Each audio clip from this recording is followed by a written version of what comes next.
তোমরা যদি এরকম পুরানো একটা ব্যাগ থেকে উপরের এই সুন্দর ব্যাগটা বানাতে চাও তাহলে ভিডিওটা কিন্তু স্কিপ করবা না।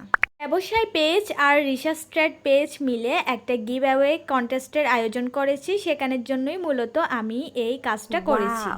আমার একটা পুরনো ব্যাগ, পুরনো বলা ঠিক হবে না, এই ব্যাগটা আমার পছন্দের ছিল না, জাস্ট 2বার ইউজ করেছি, কারণ ব্যাগটার সাদামাটা একরকম কালারটা আমার ভালোই লাগতো না।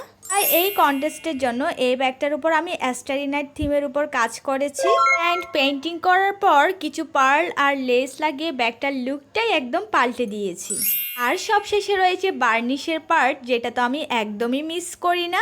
দেখো তো এখন ব্যাগটা অনেক বেশি সুন্দর লাগছে, তাই না? মনে হচ্ছে নতুন কোনো ব্যাগ আমি কিনে নিয়েছি, তাও আবার সবার প্রিয় স্টারি নাইট থিমের। তোমাদের জন্য কিন্তু অনেক কষ্ট করে এই ভিডিওটা বানিয়েছি, তাই জলদি জলদি কমেন্ট করে জানাও তো আমার এই কাজটা তোমাদের কাছে কেমন লেগেছে। টাটা।